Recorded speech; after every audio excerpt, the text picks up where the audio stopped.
Любимая, уникальная, постоянная рубрика «Народы Москвы». И вот уже не в первый раз Руслан Орехов и Валентина Терехина вместе с народами Москвы. Руслан, Валентина, здравствуйте. Здравствуйте. Валентину нет. Я один, но вокруг меня прекрасные люди. Мы немножечко припозднились, но вы сейчас, когда вот этот все полный кадр будет, вы увидите это изобилие, вы не поверите. Это все возникло буквально за 2 минуты. То есть были чистые столы, и вдруг раз пришли люди, даже прибежали, прискакали, и все вот это вот возникло. Давайте уже. Самобранка. Ну, наверное, так. Дастархан, показывайте нас всех, и я буду знакомить вас сегодня, мы будем знакомить вас сегодня, дорогие телезрители, с таким прекрасным народом, как кыргызы. Я произношу уже на новый лад, но мы обо всем поговорим. А поговорим мы вот с этими прекрасными людьми. Акылбек Мураталиев, заслуженный артист Киргизской республики. Турсумбай Сатымбаевич Кубатбеков, доктор биологических наук, профессор РУДН, академик РАЭН, председатель Совета аксакалов кыргызской диаспоры Москвы и Московской области. И мне подсказывает кандидат биологических наук. Почему кандидат? Доктор биологических наук. Кто мне подсказывает? Я про себя говорю. Про себя? Сейчас все расскажу. Джамилахан Абжошевна Бегиева, руководитель региональной общественной организации Мекиним Алату, кандидат биологических наук. Идиль Нурланбек Уулу, повар. Вот это серьезный человек, который, видимо, приготовил все то изобилие, которое у нас сейчас на столах. Мамат Касым Тимиров, ресторатор. Здравствуйте. Так, вот он. И Каныбек Асаров, это певец, он будет исполнять сегодня киргизские песни под собственный аккомпанемент. Мы уже немножко послушали, замечательно все звучит. Но, чтобы задать вот какую-то вот нотку, вот какой-то вот, ну, я не знаю, колорит, начать нашу программу с правильного вот мотива, я попросил, и наши гости любезно согласились спеть один какой-нибудь куплет песни, которую знает всякий киргиз, и вот сейчас она прозвучит. Я включаю микрофоны. Пожалуйста, 3, 4. Biz yürgün aylı tün kayda Biz üzgün yıpar gül kayda Gözünden seket boğuyum Görünüp koycu bir gayra Gözünden seket boğuyum Görünüp koycu bir gayra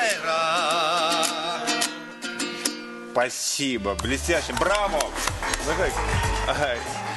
И сразу хочется спросить, о чем была эта песня. Давайте я спрошу у заслуженного артиста. Акылбек, пожалуйста, скажите, что это за... Вот микрофон, вот сюда, да? Это, как и многие песни о любви, конечно. Но, если дословно, то как бы ностальжи по той ведь ночи, когда девушка с парнем гуляли в саду. Ну так, дословно, если так сказать. Ну, то есть, да, вот я вижу, вы хотите продолжить, пожалуйста. Где же та лунная ночь, когда мы были вместе в саду? Сад, может быть, воспоминания. Может быть, и яблоневый сад, может, и абрикосовый. Абрикосовый, хорошо. Ну вот так потихонечку начинаем знакомиться. Была хороша, в общем-то. А зачем эта ночь так была хороша? Вот, знаете, у каждого народа есть такая песня, которая вот воспоминания молодости, когда все было хорошо, когда мы гуляли, и как это все было романтично и красиво. Здорово. Спасибо за исполнение. Прекрасно, когда простые люди поют хором. Это всегда получается... Где ты увидел здесь простых людей? Нет, в том-то и дело, что люди не простые, а могут исполнить песню вот так вот на раз. Хорошо, когда непростые люди вот так по-простому, запросто. Вот это да, это Да, другое. могут исполнить песню. Перейдем в нашу уютную студию к Руслану Орехову и к его гостям. Сегодня, напомню, в уникальной рубрике газеты «Чернее Москва» народы Москвы, киргизы, кыргызы. Кыргызы, да. Ну, И вот Руслан сейчас Орехов. я и хотел это уточнить, потому что мы привыкли произносить киргизы, но я вот смотрю и в именах, и в каких-то названиях, в основном буква «ы», самая любимая буква кыргызского языка. И как правильно обращаться, как правильно называть этот народ, Турсунбай Сатымбекович. Кыргызы, киргизы и вообще, как сказать, откуда пошел этот прекрасный народ? Киргизы. Кыргызы или раньше, киргизы? Раньше в СССР называли киргизами, а правильно это кыргызы. Всегда они были кыргызами. Даже вот ре там как-то такое, кыргызы, да? Я думаю, что это для того, чтобы легче произнести. Мы уже привыкли, мы уже можем. Да. Хорошо, а вот немножечко истории вашей страны, вашего государства, народа. Кыргызы располагаются в центре Центральной Азии, в самом центре, граничит с Китаем, с Казахстаном. Вот у нас есть небольшой ролик о вашей Да, прекрасной с Таджикистаном и с Узбекистаном. Выход к морю у нас нет. У нас есть прекрасное море Соколь, куда ездят Вот это, наверное, и как раз. отдыхать. Это вот народные традиции, это игры у нас, вот такие джигиты. Бишкек. Это город Бишкек, это бывшая Фрунзе. Это дом правительства в Бишкеке. Город прекрасный, зеленый. Акылбек, вы уже что-то комментируете, подхватите. Да. О кыргызах, в принципе, и его история насчитывается 3000 лет до нашей эры. Ибо и археологические раскопки Андроновский период, Афанасьевский периода доказывают, что те бытовые или те атрибуты, которые наши кыргызы пользовались на сегодняшний день и пользовались еще 3000 лет до нашей эры, в раскопках были найдены. Кыргызы вот в 2000 году мы отметили 2100 лет государственности кыргызов. А есть какой-то легендарный правитель, с которого начинается, так сказать, государственность такая вот? Потому что если в России там все, традиционно считается от Рюрика, как это так более-менее, то вот у киргизов существует такой вот какой-то легендарный правитель, который начал. Да, конечно. Как его зовут? Конечно. У нас один из правителей это Манас Великодушный, который на сегодняшний день памятник Манасу Великодушному в речном вокзале в парке Дружбы. Это было поставлено в 2012 году, 23 февраля. Памятник Манаса. Это наш, скажем, полководец, он объединил всех кыргызов. Так, в истории так говорится, 40 племен кыргызов. И он не только их собирал, он у всех это и были и русские, и башкиры, и туркмены. У него 40 витязей было, да? Вот 40 витязей. Витязи все были принцами разных народов. Он всех объединял. И не только народ кыргызский. Кыргызы, они это воинственный народ вообще? Знаете, у нас ведь такое представление есть, что если люди в степи, то это значит вот это конница, прискакали, раз, ускакали. Я вам скажу, что менталитет кыргызского народа это великодушие и героизм. Вот это, как бы скажем, две крайности, которые за этим больше ничего нету. И самое главное оружие, между прочим, Манаса Великодушного, это было его великодушие. Кроме тех оружие, сабли, там, кони и так далее, так великодушие. То есть покорял народу великодушие. Джамиля, вот я вижу, вы прям подготовились у вас здесь, поэтому не дать вам слова нельзя. Вот с вашей, ну как сказать, вот с женской точки зрения, какой он киргиз, и даже, может быть, даже какая она киргизская женщина, так сказать, какие ее главные отличительные черты?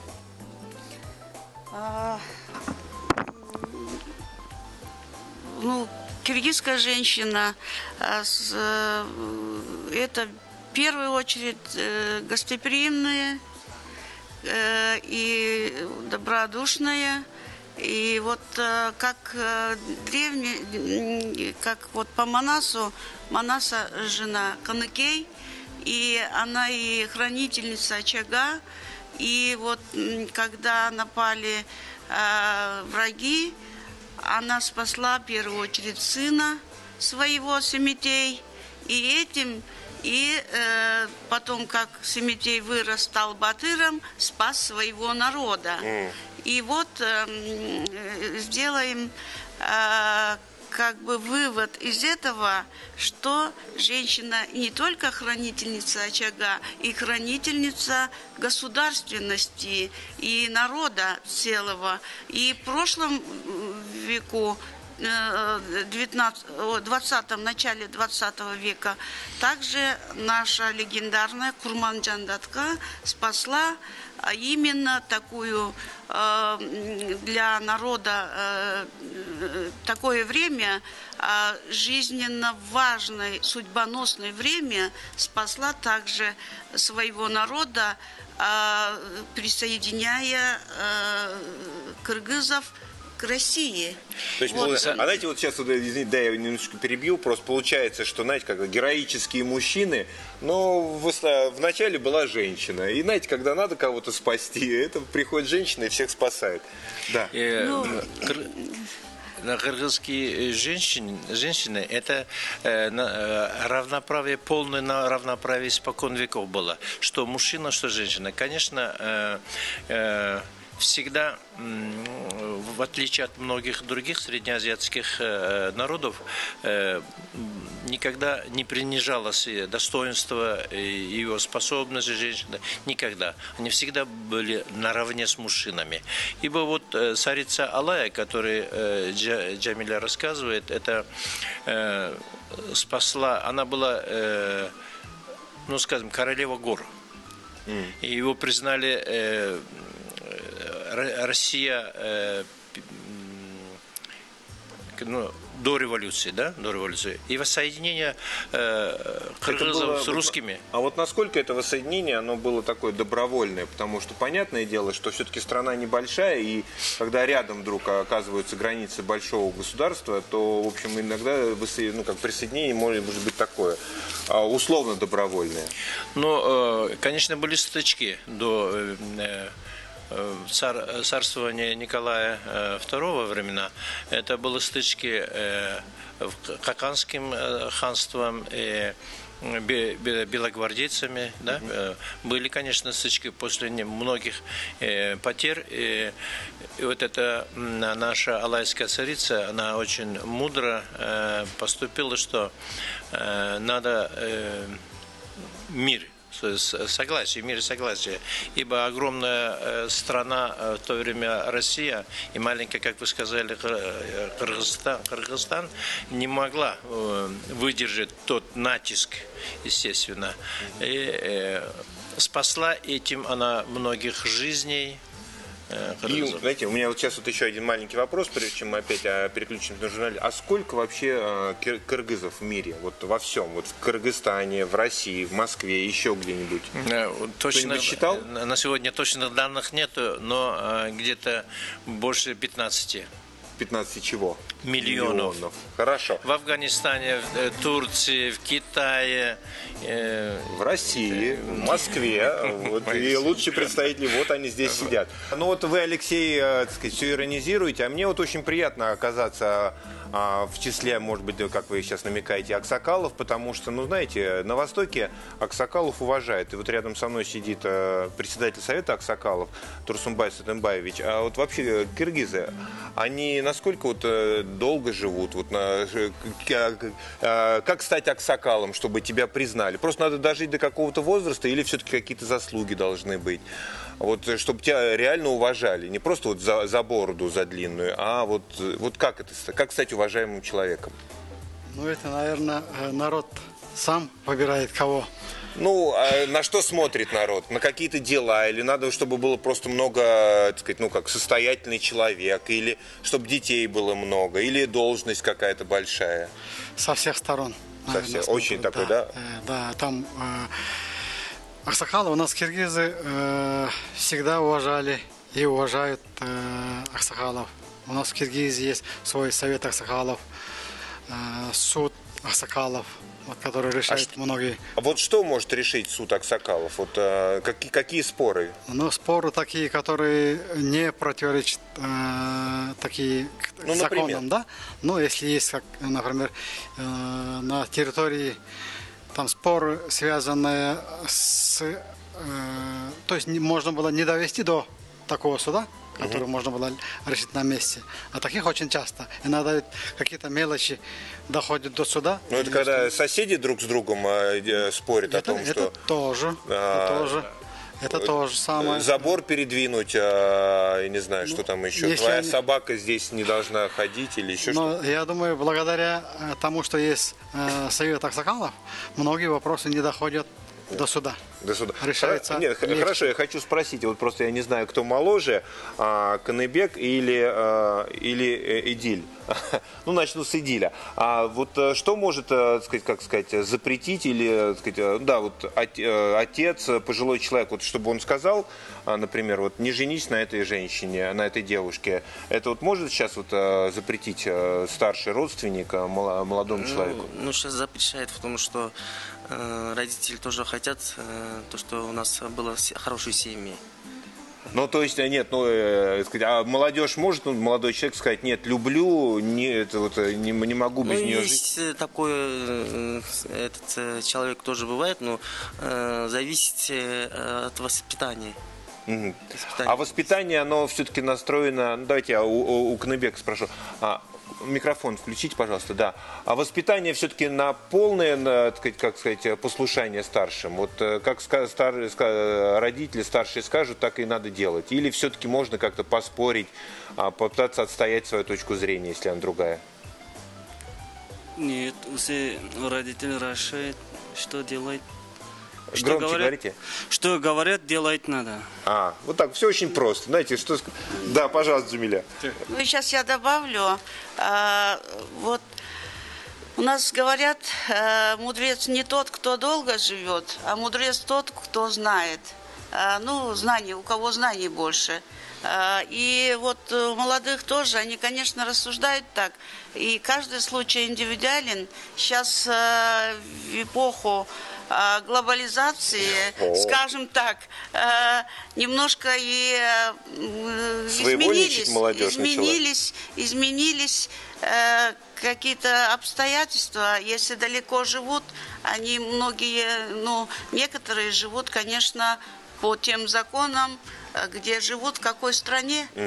А скажите мне, пожалуйста, вот чей голос на семейном совете, ну так вот, когда вот никого посторонних нет, люди обсуждают, вот мать или отец, жена или муж, вот да, сказали, что равноправие, женщины никогда не принижали, а вот знаете, как у нас говорят, мужчина голова, а женщина шея, куда повернет, туда и смотрит. Вот в киргизской семье вот мнение жены более весомо или мнение мужа, когда вот между своими никто другой посторонний не видит. Ну, мудрая женщина никогда и, скажем, не перечит мужу, но сделает так, что если как бы правильно поставлен вопрос, чтобы муж как-то слушал. То есть просто так повернет, что он сам решит, как надо. Да, да. Знаете, делать так, как будто мужа решение. Это не ее решение. Послушайте, мудрые женщины, не перечьте мужу. Он и так все сделает, как вам надо. Кристина, это я к тебе обращаюсь. Никогда не спорь с тем, кто рядом, особенно если это мужчина. Я хотел еще спросить, вот такая вот сухая статистика. А вот известно, сколько в Москве киргизов? Ну, около 500 000, может. 500 тысяч? Может, даже больше. Но сейчас, после введения изменений законов ФМС России, количество киргизов стало, чуть меньше половины уехали, но они ждут мая месяца, когда Киргизия войдет в таможенный союз, где не требуется ни патента, поэтому уехали.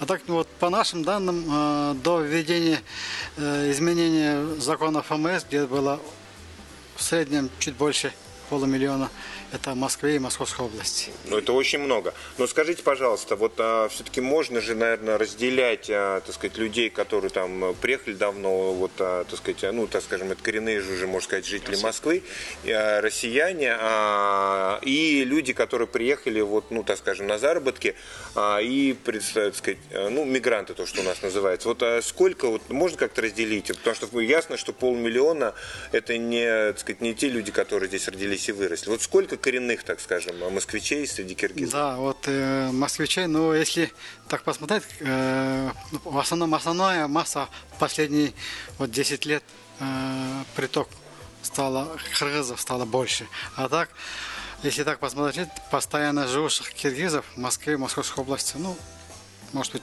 человек 300-400, не больше. Ну а сейчас многие мигранты, которые заработали прописку, купили квартиру, больше 1000. Хорошо. Знаете, чтобы как-то отойти от этой сухой статистики, давайте послушаем музыку и песни. Я прошу Каныбека Асорова, выходите к микрофону, вы будете исполнять песню. Да, выходите, вот так. У меня знаете, любимая гласная буква кыргыза, это «ы». Я сейчас медленно прочитаю. Жылкынчынын ыры. Кто переведет, что значит это слово? Пожалуйста, Джамиля. Жылкынчынын ыры. Песня табунщика. Песня табунщика.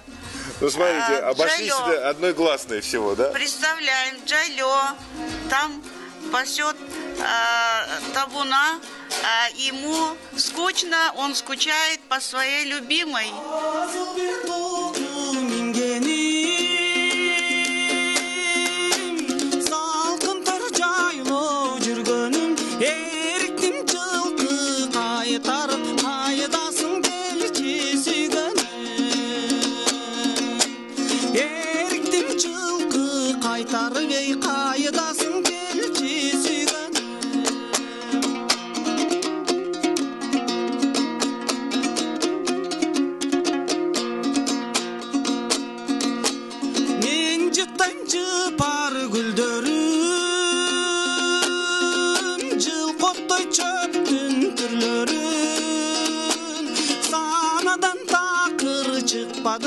Sağındım kelçi sügönüm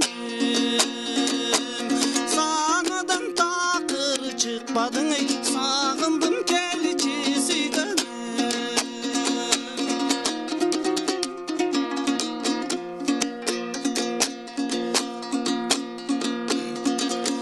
Irgausa jelge jalbırak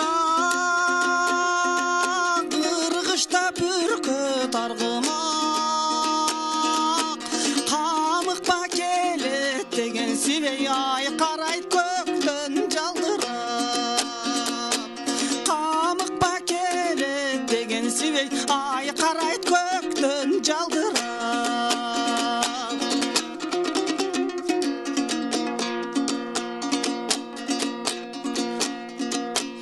Sen жылқычы мен çaban Qıyqırıp dobuşun salam Өлköbüz üçün işteyliçi Örkünde bössün bu zaman жайлычы өркүндөй берсин гүл заман.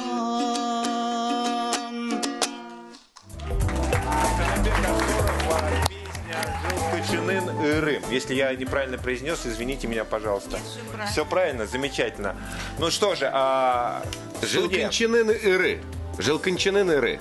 Правильно, молодец. Вот, видишь, это что значит? Значит, работает профессионал. Прекрасно, мы аплодируем Каныбеку Асорову. Самобытная песня, да, но действительно такая, как путь. Вообще нужно обладать хорошим мастерством, чтобы вот сыграть и спеть. Это очень тяжелый мотив, между прочим. Главный навигатор – это, как сказать, традиции. Придерживайтесь их, придерживайтесь того, что завещали предки. Я вот как раз хотел спросить, ну, такие простые, в общем-то, вещи, но то, что нужно, так сказать, знать о любом народе. Скажите, а вероисповедание киргизы мусульмане? Да? Да, киргизы мусульмане. Ну, знаете, вот к нам приходило, так сказать, много разных людей, много разных представителей, много разных народов. И кто-то говорил, да, мы мусульмане, но у нас еще, вот, например, там, зороастризм. А у вас есть какие-то особенности? Ну, потому что очень древний народ, еще до мусульманства сформировался, и все равно там могут быть какие-то традиции, верования свои, которые вот наслаиваются или включены в религию. Киргизы проповедует традиционный ислам. Ну, а так было до мусульманства было тенгрианство, да? Да, тенгрианство. Вот они как вы сказали? Тенгрианство. Тенгрианство. А что это? Это вот молились горам, луне, вот, то есть природе. Ну, больше почти 500 лет. Как вот они 500 лет стали, как стали. Да, Джамиля, вы прям... Нет, скажите. Тенгрианство, ну, это даже шумерских письменности в Галгамеше говорится о том, что еще тогда тенгрианство существовало. Это, скажем, ну, языческие боги. Это поклонение солнцу. Насколько поклонение, они знали, что за этим есть сила. Не то, чтобы там туда идти поклоняться к воде или к огню, а вот эта энергия, которая невидимые силы управляет, и через них, через огонь, через воду, через воды поклонялись к высшим силам. Ну, Богу, скажем так. Это на сегодняшний день тенгрианство, ну, наряду с мусульманством есть течение у нас, довольно серьезное течение на сегодняшний день, где живут тенгрианства. А я хочу спросить, простите, пожалуйста, извините за то, что перебиваю, Навруз отмечают киргизы? Конечно, конечно. Да, просто я не знаю, знаете ли вы, нет, но Вечерка тоже в этом году сделала такую большую кампанию, был пресс-центр «Московский Навруз», и мы активно пропагандировали и рассказывали всем о Наврузе, о том, что такой праздник. Смотрите, у нас есть ролик, да, вот празднование Навруза в Бишкеке. Прокомментируйте, что происходит. То есть это... Навруз это на сегодняшний день они сегодня стало говорить, что это мусульманский праздник, однако это еще до мусульманства, то есть когда равноденствие, когда 21 марта, это на площади... Это президент был сейчас. Да. Киргизии. Актер. Знакомое лицо. Извините. Ну, то есть, вот Навруз, он стал таким уже практически государственным праздником, да, который отмечается таком на уровне. Да, национальным праздником, насколько государственным, но национальным праздником. И отмечает каждый год. Каждый год готовится заранее сюмелек разные. И празднование во всех областях, районах. Ну, это общенародный праздник. Хорошо, а на этот праздник принято, так сказать, какие-то особые угощения? Я вот обращаюсь к Муматкасыму Тимирову. Вот Навруз, какие-то специальные блюда, угощения, пожалуйста. Да, вот в Наврузе делается, вот сумелек называется. Вот это у нас было, когда проращивают пшеницу, а потом ее как-то специально готовят. Да, это до утра будет это готовить и и раздает всем это гостям. А скажите, а вы готовите вот в своем ресторане, когда вот на праздник? Да, мы готовили 2 раза на этот год. И еще, знаете, вот когда Каныбек пел, вот, у меня возник вопрос, наверное, даже к вам, Каныбек. А вот когда вы, так сказать, вот для кого, ну, в смысле, кто ваша аудитория здесь, в Москве? Вот на каких мероприятиях вы выступаете? Или, может быть, какие-то национальные, так сказать, рестораны? Вот где вот вы поете свои песни, для кого? Для народа, конечно. Для народа. Но все равно, знаете, корпоратив какой-нибудь, может быть, или день рождения, или свадьба. Вот где... Когда будет мероприятие, всегда я песни пою. У нас в Москве очень много проводится таких праздников, и в праздниках выступлений. Очень много талантливых певцов, хамузистов, танцевальные группы, фольклорные группы. Извините, я вас перебью только для того, чтобы вот представить следующий вот наш номер. Это будет Нурзаада Алыбаева, камузистка. Вот сейчас...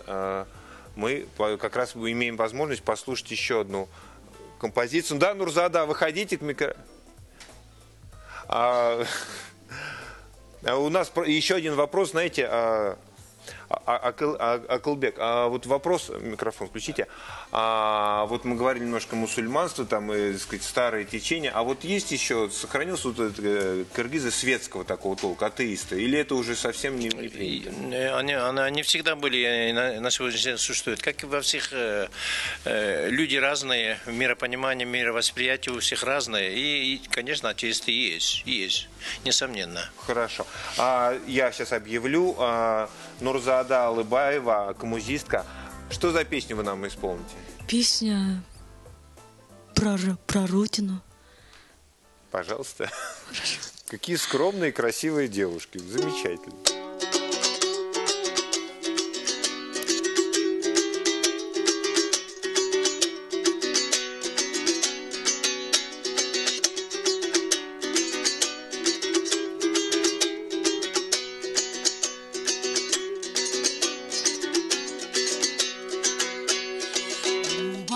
Тартып алыстан унутуп бардык нерсени сарору болуп ансызда сагындым туулган жер сени сарору болуп ансызда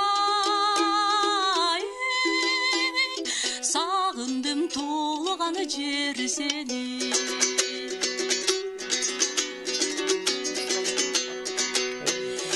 Kanatım bolsu azır ben Kalkılda uçup getsem deyim Kalıdaygan sarı talağa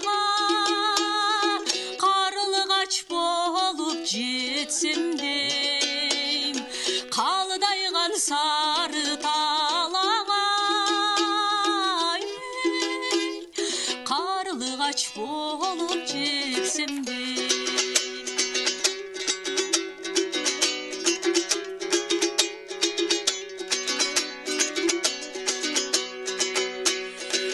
Uqtasam kiret düşüme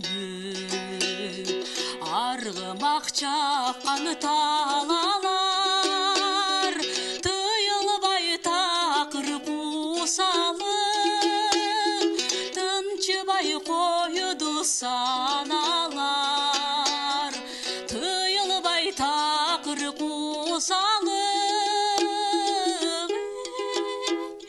Tınçıbay koydu sanalar Saroru bolup ansızda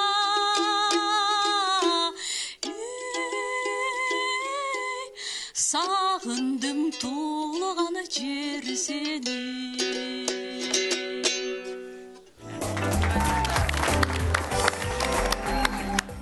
Джамиля, пожалуйста, вы мне уже пояснили, о чем эта песня. Скажите всем. Это песня нашего замечательного композитора Распая Абдукадырова. Это прямо тоска по родине. И во сне вижу чудесные поля и чудесные горы. И вот в таком духе. Песня прямо с самого начала до конца. Знаете, любопытно узнать, для киргизов родина женского рода или мужского? Вот, знаете, отечество, вот Кавказ все-таки там мужчина, а Россия, ну, скорее женщина. А Киргизия для вас скорее кто? Мужчина. Атамекен. Это отец. Отец Родина. Мужчина. Прямо так и называется. Атамекен. Спасибо большое, потому что исполнение, конечно, прекрасное, и наши зрители восхищаются голосом. Мне показалось какое-то нежное такое отношение, трепетное, вот знаете, как между матерью и ребенком. Вот, может быть, из-за исполнения такого особенного. Как но... колыбельное звучало. Вот приятно, похоже, когда... наверное, очень повезло детям. Уважаемые москвичи, мы московской кыргызы ежегодно собираемся возле метро Речной вокзал, есть парк дружбы. Вот в количестве 400-500 человек мы устраиваем субботник там, убираемся. И 18 апреля мы в 9 часов опять будем убирать эту территорию, поэтому приглашаем всех москвичей.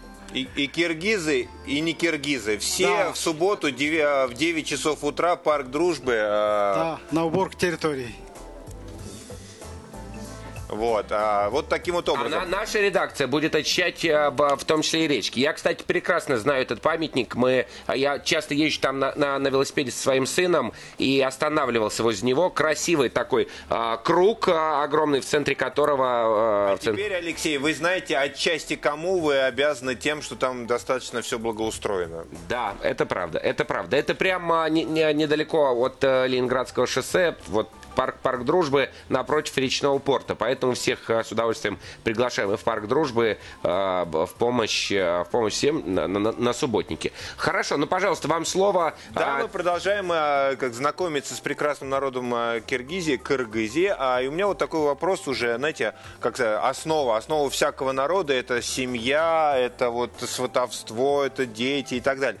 Ну, я тогда, Джамиля, к вам обращусь. А вообще, как происходит выбор невесты? Как молодые как знакомятся, кто, так сказать, первую скрипку играет, родители или дети сами могут как-то решить, кто на ком женится. Пожалуйста.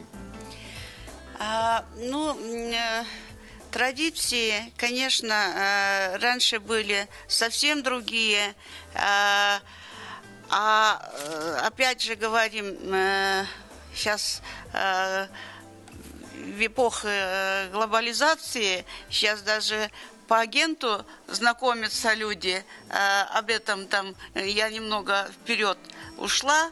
А так у нас традиции. Конечно, родители даже до рождения сватали. То есть семьи заранее решают, что мы хотим породниться. Да. До рождения детей они друг другом были очень близкие, либо друзья, либо еще так духом как бы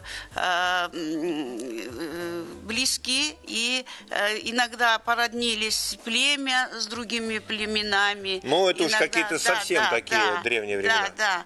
А так в наше время, скажем, советское время, любили и познакомились, любили и женились. А сейчас совсем другое время. Сейчас и есть, и в наше время были межнациональные браки. Это так, тогда уже даже родители не одобряли, скажем, такие браки, но все равно женились. Ромео и Джульетта были во все времена, и киргизы не исключение. А так, если представим Джайло, там летом все кочевали с одного места в другое, и специально какие-то праздники из соседних, скажем... чтобы молодые люди знакомились, да? И какие-то были события, праздники, тогда познакомились и дальше женились. Но были разные времена, свои как-то. Ну, конечно, родители всегда корректировали. У нас, знаете, после свадьбы что желают молодым всегда? Там, побольше детей, счастья и так далее. У нас есть ролик, у меня на заглаве так: традиция укладывания младенцев в колыбель. Давайте его посмотрим. Аппаратная. Бишхтой, что в переводе означает «деревянная колыбель», ритуальное праздничество, связанное с первым укладыванием младенца в колыбель. Это один из самых древних и распространенных среди уйгуров обрядов. Обычно такое мероприятие проводится на 7-й, 9-й или 11-й день со дня рождения младенца. Бишк – колыбель. И необходимые для младенца принадлежности предоставляется родственниками матери младенца. На бишхтой приглашаются женщины, родственницы и самые близкие. Чаще расходы на проведение торжества берет на себя мать-роженица. Кроме того, она готовит подарки для дочери и приданое новорожденному. Гости приглашаются в гостиную к богато убранному дастрахану. А пока гости угощаются, слушают музыкантов и веселятся, в соседней комнате в присутствии взрослых женщин проводится церемония пеленания ребенка, укладывания его в бишик. В конце церемонии гости заходят к младенцу, чтобы взглянуть на него, преподносят ему подарки. Традиционно то и заканчивается танцами. Какие-то переговоры тут возникли? Что такое? Ну, здесь показывали уйгуров. Уйгуров, да. Я уже проконсультировался, говорит, что у киргизов то же самое. Да, у киргизов то же самое. Скажем, различия в национальной одежде. Да, платье узбекское, похоже. Да, а суть такой же. А в каком возрасте это происходит? Потому что я из ролика не понял. Ну, вот ребенок родился, где-то там после 40 дней можно этот обряд сделать, колыбель ребенка. То есть это как бы представление ребенка родственникам, да, вот как-то? Да, и вот после 40 дней и представление родственникам ребенка, и в то же время как бы колыбель это несет в себе не только вот ребенок там спит, это вот такая традиция, чтобы там ребенок был здравый и как бы сон был как спокойный, да. А особенно, когда даже иногда колыбель кладут ребенка, и потом самого сонливого человека какую-то одежду бросает, чтобы ребенок дольше спал, был здоровым. Польза от тех, кто любит поспать, да, вот наконец. А то у нас, знаете, как к соням всегда относились так, ну, не очень это полезный человек, а вот есть и от него польза. Возьмите его вещь, положите ребенку под подушку, и ребенок будет спать. И вам спокойнее, ребенку хорошо. Я хотел спросить уже у мужчин, а вот смотрите, обычно ребенка, ну, младенец, им занимается женщина, но потом, например, там мальчик вырастает, и в какой-то момент уже надо, так сказать, он становится мужчиной. Вот в какой момент переходит этот момент, когда вот к мальчику, вот, в данном случае речь о нем, начинают предъявляться такие требования: ты мужчина, ты уже отвечаешь там перед людьми, ты за свои поступки сам отвечаешь. Вот у киргизов во сколько лет становится вот это взросление? Акылбек, микрофон только. Но в этом смысле нет конкретного возраста. Ну, смотрите, это, как только ребенок начинает говорить, это воспитание идет. Не только в начале, как о том, что он будущий мужчина, там он...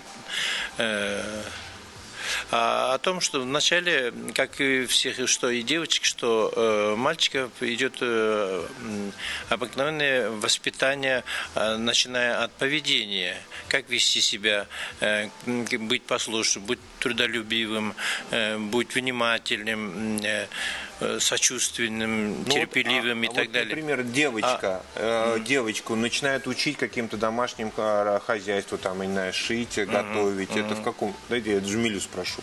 Джамиля, а вот девочка, она в каком возрасте ее начинает готовить, вести хозяйство? Вот насколько, когда она начинает там уже учиться печь лепешку, что-то шить, в общем, убираться по дому? В каком возрасте? Ну, скажем так, когда ребенок уже начинает понимать что-то, ходит, ну, таким мелким, ну, принеси там или что-то. Обычно у нас в деревне рожают один за другим. Вот ребенок уже чувствует, когда второй родился, уже какая-то часть обязанностей уже ложится. Даже ребенок еще маленький, а вот колыбель трясти может и качать, и там помочь каким-то элементарным вещам. А вот там 7, 8 и дальше может какие-то там... Скажем, мама печет какие-то и показывает потихонечку, уже как бы готовить. То есть в 7-8 лет ребенок, девочка, например, да, она уже при маме, она уже учится что-то делать. Не да, просто... ну, каким-то мелким вещам немножко там училась. И вот уже 13-12 уже девочка знает. И коров доит даже в деревне. Ну, сейчас мы говорим только о деревне. Ну, а традиционной городе, такой да, семье? Традиционной, да. А сколько детей вообще, ну, традиционно нормально считается, так сказать, киргизской семье? Я не знаю. Ну, знаете, извините, я просто хочу, мне очень обидно, что Мамат Касым сидит, молчит, такое угощение. Ну, давайте я вас спрошу. А для киргизской семьи вот нормальным считается сколько детей? 1, 2, 3, 5, вот... Только микрофон включите, пожалуйста, да. Раньше были, вот начинаем это, да, 12, 15, самые меньше, вот где-то 5-6, да. То есть это малодетная семья, 5-6 детей, да? А сейчас уже вот уже другой стали это. Это самый минимальный 3-4 должен быть. То есть 3-4 это вот нормально, да, да, больше да. это уже много. Больше... Да. То есть, я тогда, вот вы, да, продолжите. А скажите, то есть это для города считается, так сказать, 3-4 нормально? Или это вот вообще в принципе? Наверное, для города. Но, допустим, у меня 7 детей, допустим, да, старше уже 38 лет, уже в Америке, там, младший, допустим, сейчас у меня в 1 классе 7. Я имею в виду, в городах она немножко 2, 3, 4, да, а в селах. Мне кажется, допустим, в моем селе есть многодетные 7-8. То есть 10. Сейчас 7-8 это считается уже многодетным? Да, многодетнее считается, конечно. Хорошо. Спасибо большое. Студия, принимайте. 7-8 детей, представь. Нет, знаете, 3-4, я другой представил. 3-4, ну это так, по минимуму. Это такая, да, семья. Что такое? Что у вас? Денег, что ли, не хватает? Да, 3-4 ребенка. Что это? Просто чтобы не было такого впечатления, что Киргизия, киргизы где-то там, а Россия, русские, москвичи где-то здесь. А вот я хотел вам, Акылбек, вам слово передать. Вот и как раз вот к 70-летию Победы, вот это вот вы хотели рассказать, пожалуйста. В 2012 году с Иссыкуля мы возле памятника 28 панфиловцам посадили 28 тяньшанских елей, привезенные из Киргизии. Как вы прекрасно знаете, Иван Васильевич Панфилов был первым военкомом Киргизской ССР. Вот эта 316 дивизия была сформирована именно в городе Фрунзе. Вот 28 панфиловцев, из них один Дюшен Кулшопоков, он кыргыз, родом из Чуйской долины.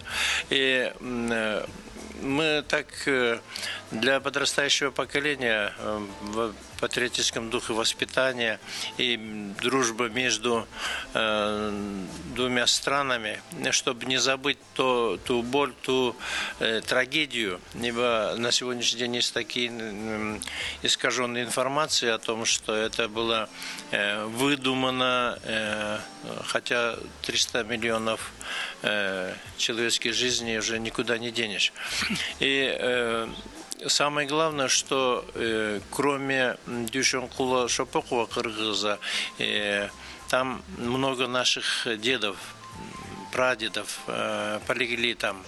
И горсть земли, которую с Киргизии мы привезли мы эти тяньшанские ели в январе выкопали и с комом привезли 28, буквально, в смысле, все по поездам привезли, и здесь отсюда Волоколамской, и как-то символично получилось, 28 числа февраля 28 панфиловцам было посажено 28 тяньшанских елей. Очень красивая история, спасибо. Ну, мы продолжаем знакомиться с культурой этого прекрасного народа. И сейчас я хочу предложить посмотреть танец. Киргизский народный танец Кара-Жорго исполнять будут Гулбарчин Акматалиева и Нургазы Абдулаев. Пожалуйста. Да что ж нас, вот они.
Хотим еще про костюмы поговорить. Первый вопрос, который мне уже передали. Сейчас, извините. Нургазы, у вас в руках что-то. Вот покажите, что это? А вас не слышно, так что, Акылбек, прокомментируйте. Это камча. Камча. Это камча. Это... Да, это... Нагайка? Сейчас, подождите, Нагайка, она длинная, это у нас называется шапалак нагайка. Это просто обыкновенный кнут. Камча. Так, я выхожу к вам. Это атрибут всадника. Можно посмотреть? То есть, подождите, это она вот она такая есть, да? Она по длине только там. Ее можно вытащить как-то? Нет, она вот так вот висит. Ага. Вырезал. Ага. Так, это вам микрофон. Теперь рассказывай. Значит, это камча, то есть это погонять коня. Да, на коне. Ага, Руслан, вот здесь... это специально для танцев только сделано. Это, есть еще по длине, который прям... Вы в микрофон говорите. Еще по длине есть. По длине. А еще я обратил внимание, что девушка, она тоже достаточно такие резкие движения. То есть обычно девушки, они такие плавные. Давайте я передам микрофон. А у вас вот как-то танец, он был такой синхронный. То есть девушка тоже в танце, она такие резкие достаточно движения делает. У нас танцы караджорго. Это кыргызские национальные танцы. Микрофон говорит. У нас мимика грубая, такой. Резкая. Да, резкая. Оно-то тут нам пишут в чат и говорят, что в принципе это как-то не похоже на народный танец, уж какой-то он такой современно выглядящий. Это народный танец? Подождите, вас не слышно, я передам микрофон, пожалуйста. Поет современный певец Добр просто. Наш тоже сам танец народный? Там девушка просто поет, а мы то, что переделываем, там, чтобы и девушка пела, и парень пел, чтобы, да? То есть это вот танец, который... Подобрали, да, чисто мы. Хорошо, теперь по костюму. Давайте начнем с самого с шапки. Киргиз никогда не потеряется в толпе, потому что у него высокая шапка. Это колпак называется национальный. Колпак? Да, головной убор. Сами расскажете или доверите старшим? Рассказывай. Ну, колпак это вот наш, вот даже с древних СССР называли вот караколпак, да, это черный колпак называется, как бы у древних вот Советского Союза нас называют караколпак, да, вот люди. И вот это как бы это наш национальный головной когда убор. скачешь на коне, он как-то у вас держится так на макушке, он не улетает? Можно посильнее, да, не улетает, нормально. Это смотря как мы только наденем. повернитесь вот так, чтобы вас было видно. Смотря как мы наденем колпак. Ага, вот так. Вот. А на уши можно его, если холодно, знаете? Можно, да, но как бы уже как бы... Ну да, зрение не так, потеряем, да, как не видно будет. Хорошо, тогда, чтобы... У вас достаточно аскетичный костюм, а вот этот пояс, что это? Это пояс, национальный пояс.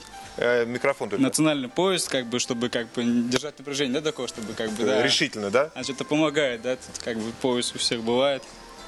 И как бы у девушек тоже такая же пояс есть. А подожди, а пояс костюм, мужчины да. отличается от рисунок от пояса Да. девы? А в чем отличие? Ну, я понимаю, что он разный. Там подбор цвета, вот там красный у девушек бывает, видите. А у нас более такой грубый. Мужской стиль, как бы, отличается же. Хорошо, тогда девушка очень скромная, наверное, вы сами сможете рассказать о своем костюме? Сможете? Нет. Тогда кто будет? Джамиля, расскажите, пожалуйста, про костюм девушки. Акылбек, пожалуйста. Только микрофон включайте. Да. Давайте прям сверху вниз. Вот это вот шапка, перья, это какой-то праздничный костюм? Или это все-таки так вот можно было? Кто-то может себе позволить так каждый день ходить? Нет, вот так каждый день на сегодня никто не ходит. И раньше не ходили. Ходили девочки 8-12 лет, маленькие, это перья, да? Совиные перья. Маленькие. А потом уже стало как бы национальным, вот, особенно вот эта концертная программа, да, вот они стали еще больше и больше употреблять. Обыкновенно это тюбетейка женщины и платки, и щекули, она треугольная. И вот такого вида тоже тюбетейка девичья, скажем так. Вот эта шапка, это головной убор девушки, да? Да, головной убор. Хорошо, дальше. Вот как называется вот эта вот, верхняя одежда черная? Ну, верхняя одежда, как и это чапан. Чапан. С узорами, национальными узорами. Каждый узор вот здесь... Что-то значит эти элементы? Конечно, они... это сакральные например, знаки. Допустим, вот это так же, как вот про колпак рассказывали, вот здесь то, что на поясе, это 4 стороны света. Вот этот рисунок. Да, вот это крест и 4 стороны света. Так же, как в колпаке 4 деления. То есть да, он, да, 4. Это об этом можно очень долго говорить. Каждый рисунок несет свою конкретную нагрузку. Но в последнее время, да. Вот здесь вот это... птицы. Ну, это... где птица? Покажи, какая птица? Вот это белая? Да, это белый, который...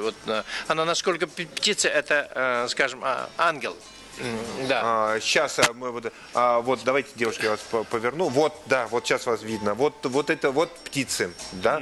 Вот это 4 стороны света, это то, что мы успели узнать. А вот это всем известный, как мы это называем, огурец турецкий. Скажите еще, пожалуйста, вот такое длинное красивое платье, мы же понимаем, что киргизы это прежде всего наездники. Как девушки на коне скакать в таком платье? Девушки наши были воинами.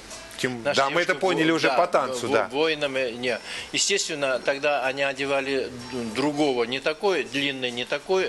Даже мужчины наравне с женщинами, наравне с мужчинами воевали. В буквальном смысле. И они одевали брюки. А это какие-то, это они одевали мужские брюки или какие-то специальные женские? Специально свои. Это киргизские женщины всегда воины. Даже такой. И я, знаете, я еще спрашивал, кто главный в семье, кто там, чье мнение. Знаете, когда женщина воин, понятно, что тут надо быть, так сказать, очень корректным. Хорошо. Так, что еще мы можем...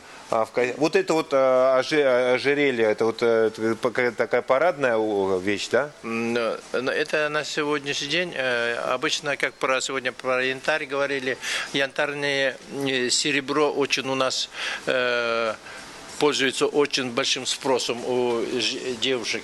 У женщин на конце косы всегда держалось несколько серебряных весомые, и всегда держал это за спиной. То есть в конце косы заплеталось серебряные кольца, серебряные монеты, серебряные ибо она всегда держала девушку осанку. Да, осанку всегда. То есть... Коса прямая, голова поднята, подбородок поднят. Каждая деталь, которая в национальных у нас одеждах, то будет юрта, то национальная одежда, они не только ради красоты, а определенный функциональный. И последний вопрос. Вот перед вами стоит женский головной убор.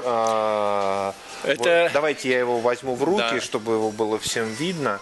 Вот такой. Вот это уже... Это женский головной убор, эличек называется.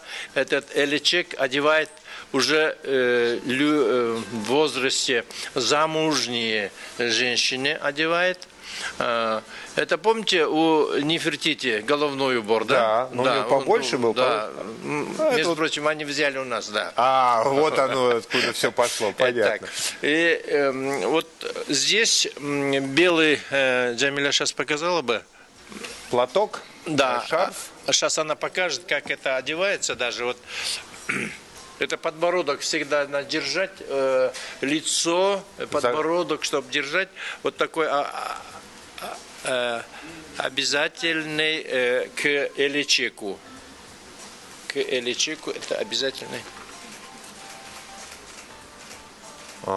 И сразу видно, откуда, кто здесь Нефертити. Очень красиво. Спасибо большое. Но у нас есть еще немножечко времени, и мы можем послушать еще одну песню. Правильно, аппаратная? Да. Тогда большое спасибо вам. Да. И я приглашаю... Так, я микрофоны.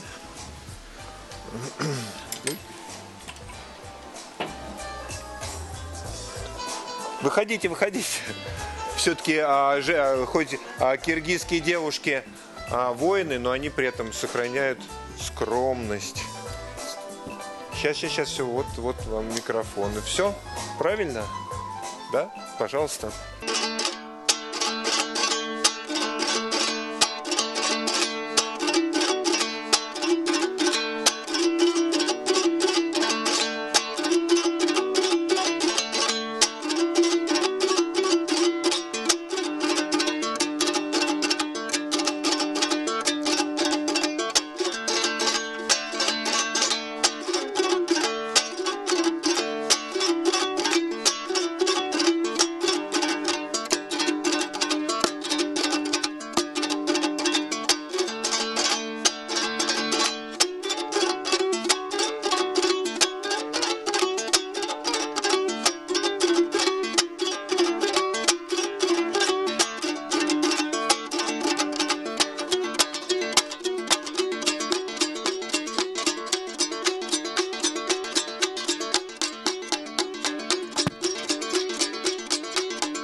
только один комментарий. Значит, это называется марш Ботой, музыка Атай Огонбаева.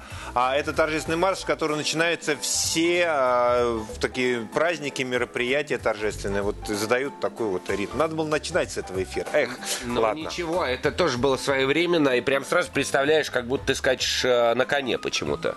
Да? Почему-то, а потому что здесь киргизы, они, я не знаю, может быть, их кони там пасутся сейчас внизу у входа в нашу Наверняка. Знаете, как я вам о своем. Знаете, здесь самое сложное вот во всех этих эфирах с нашими гостями, и в частности сегодня, это вот сидеть и все время пребывать в аромате этой вкуснейшей еды, которую вокруг вот здесь вот изобилие, столы ломятся. Ну, по традиции, по нашей, мы о кухне народа говорим в самом конце. Но вот пришло то самое время. Я прошу Муматкасыма Тимирова, ресторатора, рассказать, что у нас здесь представлено. Ну, что-то и понятно, это лепешки, но лепешки тоже. Давайте вот прям вот с этого края стола к тому краю стола. Пожалуйста, Муматкасым. Вот чем вот эта лепешка отличается одна от другой? Вот. Это отличается от рисунка, как делается. Вот, одинаково. Одинаково, просто красота. Красота, да. Скажите, пожалуйста, так сказать, вы лепешки киргизы пекут каким образом? Вот в таких вот тандырах или у вас какие-то? И тандырах, и духовку делают. Ага. Хорошо, ладно. Дальше, вот это вот. Это бешбармак. Я сейчас название скажу, вот повар объяснит, как это делается и все. Вот это бешбармак, а это самса, а это борсок. Не надо так быстро, мы не успеваем показать. Давайте начнем с бешбармака. Бешбармак. Потому что я сидел и думал, что это, макароны по-флотски или это что-то другое. Вот он, вот бешбармак, а здесь присутствует мясо, здесь присутствует какая-то лапша. Объясни, как делается вот бешбармак. Бешбармак это домашняя ручная лапша. Мясо какое? Мясо отварное. Баранина из говядины. Давайте подробно. Либо все очень просто, либо вы скрываете подробности. Значит, что сначала варится, в какой момент добавляется, какие специи кладутся? Сначала мясо варится, с этим бульоном лапша. В этом бульоне, в котором варили мясо, варим лапшу? Лапшу, да. И специально чик называется у нас делается дополнительный лук, там черный перец и приправа. Да, приправа, ну добавка такой. А скажите, Джамиля, вот я у вас спрашиваю, вот всякая киргизская женщина должна уметь делать бешбармак? Ну, обязательно. Иначе замуж не возьмут. Да. Хорошо. А бешбармак это, это как бы повседневная еда, или это какой-то более праздничный, или это просто ужин, там, как пельмени сварить? Почетная гостей. Почетная для гостей. То есть это такая торжественная. Хорошо. Муматкасым, давайте, вы уже сказали, самса, давайте я ее покажу. Самса вот это с мясом или с чем? С мясом, можно с картошкой, с капустой можно делать, а сейчас с мясом. Сейчас с мясом. Да. Но я обратил внимание, что здесь у вас тесто слоеное, а это, по-моему, не всегда так делается. Не, это слоеное тесто. Делается там внутри мясо, там лук, изри, на духовку пекут. Хорошо. И сразу вопрос, Джамиле, самсу должна каждая женщина уметь готовить? Или это уже, знаете, как так сказать, кто умеет, кто не умеет? Ну, если городская женщина, современная, киргизская, умеет готовить самсу? Я думаю, все умеют. Все уважающиеся. Вот это важное замечание. А не умеешь, что и вот так, и цена тебе такая. Дальше, вот эти вот штучки, они, я уже попробовал, я воспользовался служебным положением. Сейчас давайте я приподниму. Они не сладкие. Что это, как называется? И для чего, в каких случаях пекут? Борсок называется. Как? Борсок. Борсок. Да. А в каких случаях пекутся? Ну, для какой? Тоже для праздничной. Это только соль и мука и вода, и все. То есть тесто очень простое. Соль, мука раскатывается как-то? Да, раскатывается, нарезается, скручивается и... Это дрожжевое тесто. Во фритюре? Да. Во фритюре. Хорошо, переходим на тот край стола. Муматкасым, вы не отмолчитесь. Вот что у вас в руках? Вот манты, тоже с мясом. Чуть-чуть поверните. Вот, давайте я покажу, а вы рассказываете. Вот манты торжественно переходят на наш стол. Тесто делается, на пар готовится. На пару? Да. То есть, можно сказать, что это просто большие пельмени, или вы обидитесь и скажете, что там... Нет, пельмени совсем другие. Объясни, как делать. Пельмени бывает да, в чем мясо, да. отличие мантов от пельменей? Фарш пельмени бывает через мясорубку, это ручной. Вы знаете, вот интересно мне узнать лепешки. Конечно же, самое вкусное, простое и невероятно красивое блюдо, да? Ну, прям, представляете, произведение искусства. Наши зрители даже, кстати, думают, что они пластиковые. Орехов, отщипни кусочек, покажи для всех наших, что они настоящие. Ну, вот родина лепешки. Знаете, узбеки говорят, что это вот наша лепешка. В чем отличие, например, кыргызской лепешки от узбекской? Есть отличия вообще? Нет, отличий нет. Отличия нет, да? То есть самое доступное и приготовление обязательно вот в этой печи, да, в тандыр или как называется? В тандыре это делается и на духовке. У нас на духовке на сегодня мы привезли ромашки, и это специально с лузером. Вот это вот ромашка? Да, ромашка, да. Вот. А вот простая тесто ромашка. одинаковый. Можно гадать, кстати, любит, не любит. Любит, не любит, и быстро да. выясняется. Да, кстати, тут вообще в 2 секунды можно выяснить. Девушка тебе дает лепешку, а ты, значит, так раз посчитал, и уже знаешь, как она к тебе относится. И последняя там тоже разновидность лепешек. Это называется каттама. Хаттама. Тоже с теста делается. Давайте все через всех передали, торжественно плывет ко мне хаттама. Пожалуйста, комментарий. Что это? Какая-то разновидность? Хаттама это слоеное тесто, раскатывается и так получается. Добавляется маргарин, соль, сахар. Все жарится на этой сковородке. Вот скажите, но знаете, традиционно все-таки понятно, что азиатские народы по большей части представляют свою кочевую там культуру, да? Про кочевую мы сейчас расскажем. Да, вот про кочевую интересно узнать. И еще интересно узнать про горячие блюда, про первые блюда. Вот супы какие-то есть традиционные кыргызские? Да, суп баранина. Но он как-то называется? Шурпо называется. Шурпа, я знаю, да, вкуснятина такая. Вкуснятина. Джамиля мне уже начала рассказывать вот про вот эти вот бутылочки стоят. Давайте, Джамиля, может быть, вы расскажете, потому что у вас это очень хорошо получилось.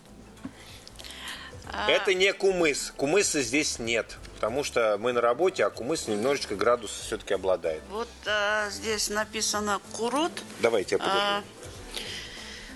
Курут – это сушеный творог. Чтобы зимой и летом были кисломолочные продукты, наши джайло, не имея холодильника, сушили творог и хранили круглый год. И особенно зимнее время разводили водой и вот так пили. И сейчас до сих пор пользуются очень большим спросом. А вы еще сказали, что кальций, да? Да, вот это... кладезь кальция, она обратите на весь, внимание. Да, сезон. В Москве можно, в Москве можно где-то такое купить или нет? Да, можно. Где? Обращайтесь потом после эфира. Да. Обращайтесь. Мы скажем вам по секрету. Хорошо. Предоставим круглый год. А скажите, продукты какие-то вот специальные, продукты или травы кыргызские? Ну, понятно, что муку, да, можно приобрести везде. Соль, перец и так далее. Вот традиционно кыргызская какая-то или приправа, или продукт, который в Москве не сыскать. Есть ли такой? Как именно приправу вы спрашиваете? Да. Или приправа, или какой-то продукт национальный. Какой, да, вот почему вот то, чего не найдешь, кроме как в Бишкек надо лететь? Ну вот, скажем, сейчас в наше время все возможно достать, скажем, чабрец килограмм именно из дикорастущей, из киргизских гор стоит 1000 рублей килограмм, и мы не нашли.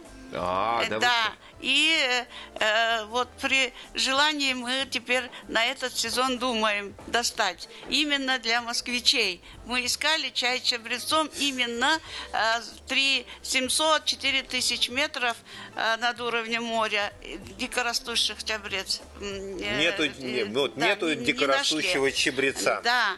Всякие есть, а дикорастущего нет. Дикорастущего нет, да. И у нас в Киргизии есть особый рис, узгенский рис. Там есть разные сорта, девзира, чемпион, там еще каракылтырык, там разные сорта. И знаете, вот найти очень тяжело, но можно при желании. И, конечно же, дикорастущие сушеные алычи, дикорастущие яблони тоже ценятся как набор для компота. Да. Это очень для Спасибо. наших соотечественников, тоже среди наших соотечественников спросом пользуется. Знаете, и все вот дикорастущее, все вот из земли, все вот свеженькое такое. Скажем, не то, что... эко. Эко, да. Эко. Киргизия – родина экологичного продукта. Но вы уже не удалось нам сохранить интригу, но вот видели, что Каныбек Асаров уже опять подготовился выступить. И давайте дадим ему возможность исполнить еще одну мелодию.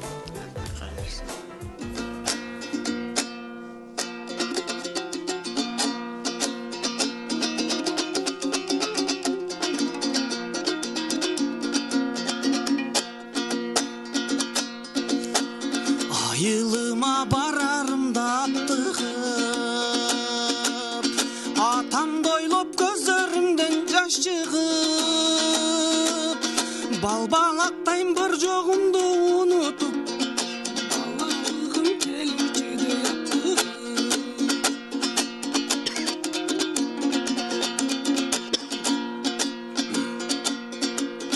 Başımdan gün ayağımdan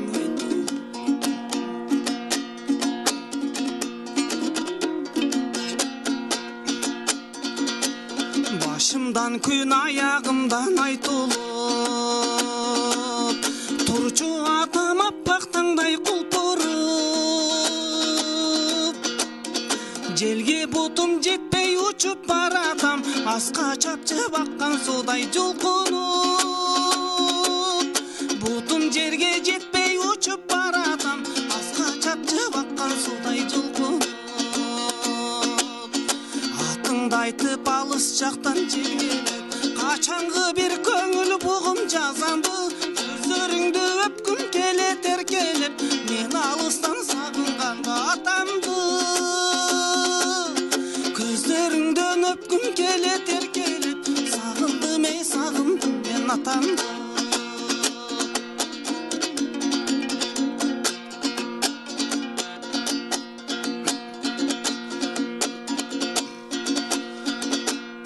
Айылыма барарымда аптығып, атамды ойлап көздөрүмдөн жаш шығып, балбалақтайым бар жоғымды ұнытып, балалығым келушіде бастырып. Балбалақтайым бар жоғымды ұнытып, балалығым келушіде бастырып. Атымды айтып алыс жақтан желгелеп, Açangı bir köngül buğum жазамды, көздөрүңдөн öpküm келет эркелеп, сагындым мен атамды. Көздөрүңдөн öpküm келет эркелеп, сагындым мен атамды. Сагындым мен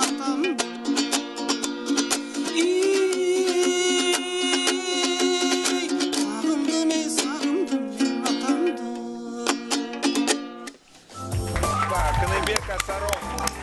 Ну что же, пришло время прощаться с нашими гостями. Я еще раз с удовольствием представлю всех, кто сегодня представлял прекрасный киргизский народ. Итак, Акылбек Мураталиев, заслуженный артист Киргизской республики.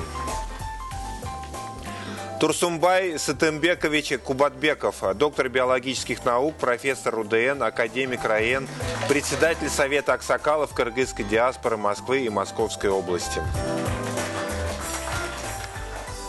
Джамиля Абжашевна Бегиева, кандидат биологических наук, руководитель региональной общественной организации Мекиним Алату. Идиль Нурланбек Уулу, повар. Момадкасым Тимиров, ресторатор.